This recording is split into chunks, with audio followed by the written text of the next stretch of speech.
Assalamualaikum warahmatullahi wabarakatuh. Salam sejahtera untuk kita semua, yang mana pada kesempatan hari ini masih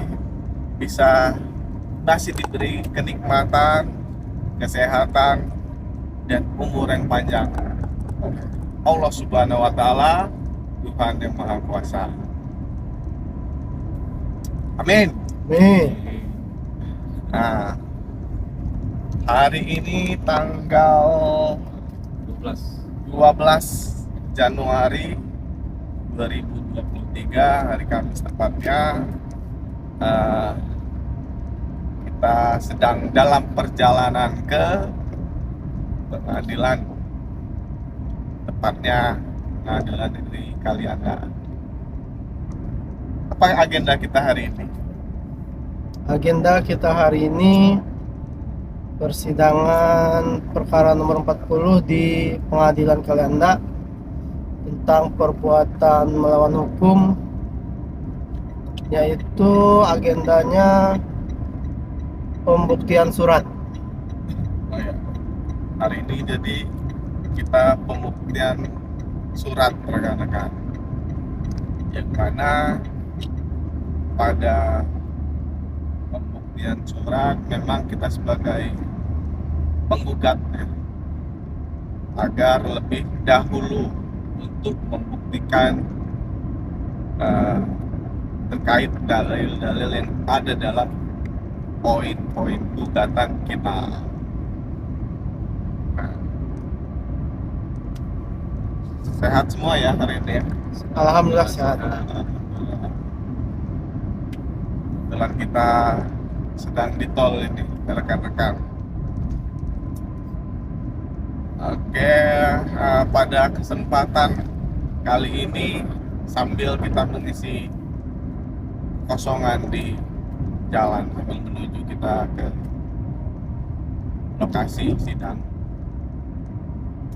ada hal menarik yang sedikit kita ulas atau kita bahas. Kira-kira keren saya. Sah. Silawan. Terus bang. Nah, kembali tadi menarik kita ulas terkait pendirian perseroan atau PT, perseroan terbatas. Iya. Nah, dalam hal pendirian perseroan, kita ketahui perseroan itu didirikan untuk maksud dan tujuan tertentu, yaitu sesuai dengan anggaran dasar dan tidak bertentangan dengan Undang-Undang 40 tahun 2007 tentang perseroan terbatas. Dan yang terbaru Undang-Undang Cipta Kerja.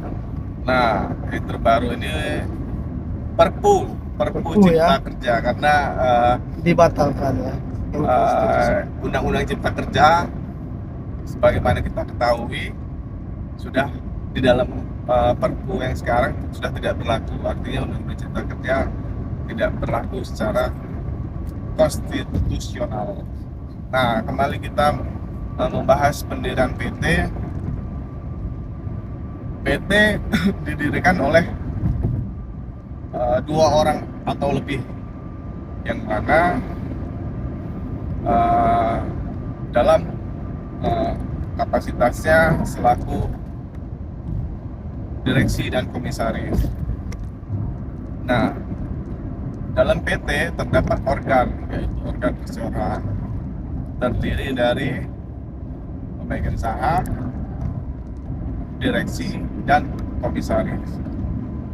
Kemudian dalam hal mendirikan sebuah PT, tentunya harus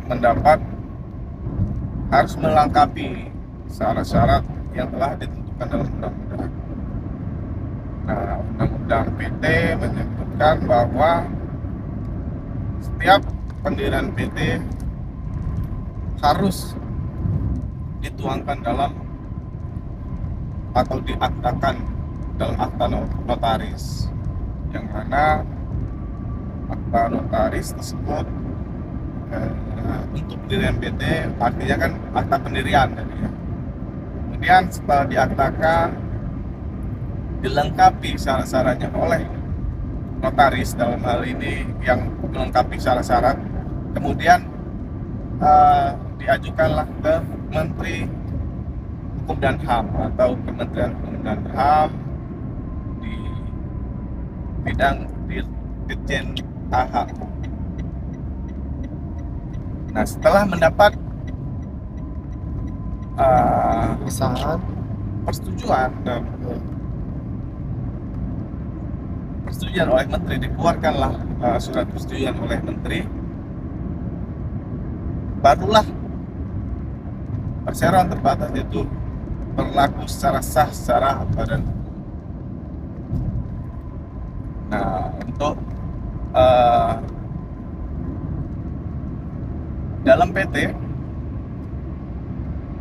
ada modal yang di store, ada modal di store, ada modal dasar, modal di store atau modal yang ditempatkan. Nah, dalam hal modal dasar, PT wajib memiliki modal dasar yang disetorkan yang jumlah minimalnya dan pada undang-undang yaitu 50 juta. Oke. Nah, gimana Bung? Bung rekan kita Julius gimana terkait modal perseroan? Modal perseroan itu yaitu menurut Undang-Undang PT atau Undang-Undang Nomor 40 Tahun 2007, modal dasar PT itu minimal 50 juta dan modal yang disetorkan atau modal yang dikeluarkan minimal 25% dari 50 juta. Oke. Oh, jadi modal dasar PT itu minimal 50 juta.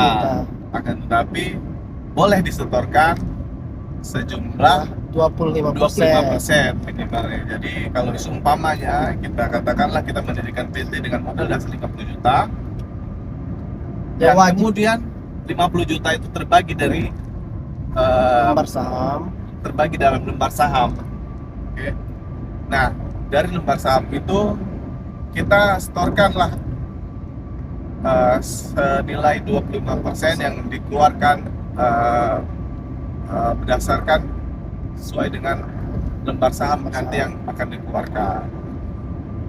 Itu rekan-rekan. Nah, terhadap 75% lembar saham yang belum dikeluarkan itu namanya adalah saham tersimpan atau saham pertopel. Saham pertopel itu akan dikeluarkan apabila organ perseroan menyetujui terkait jual beli lembar saham tersebut. Nah, contohnya apabila ada pihak ketiga yang ingin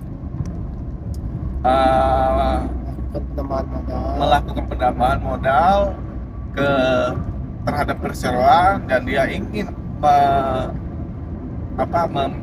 memiliki keuntungan dari hasil perseroan, nah dia wajib menambah modal perseroan dan perseroan akan mengeluarkan dalam bentuk lembar saham.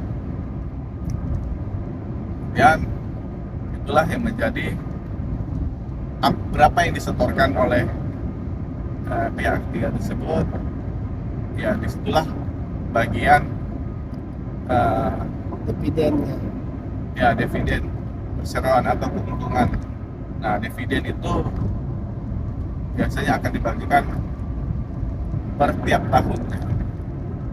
Kemudian PT berjalan selama 1 tahun.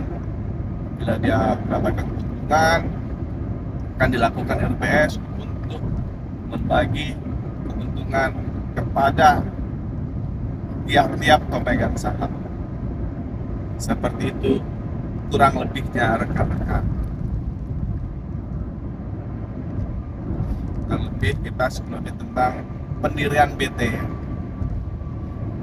Nah, adapun perubahan nanti, perubahan kepemilikan saham ataupun perubahan susunan kepengurusan perseroan itu kita bicarakan di kemudian hari. Oke, rekan-rekan. Tambahan sedikit bang, Oke. adanya Undang-Undang Cipta Kerja ataupun Perpu yang terbaru ini, PT bisa didirikan oleh satu orang, yaitu dengan nama PT Perseorangan. Nanti kita bahas di lain waktu. Oke, nanti kita akan bahas di kesempatan berikutnya. Nah, dari itu rekan-rekan, pantengin terus channel ini. Jangan sampai ketinggalan. Untuk rekan-rekan yang ada masukan atau saran, pendapat, ide ataupun sharing, kita di sini terbuka. Silahkan komentar di kolom komentar, dituangkan dalam kolom komentar. Jangan lupa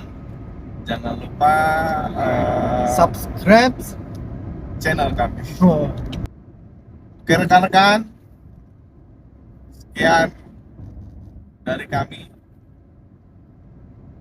Assalamualaikum warahmatullahi wabarakatuh. Dadah.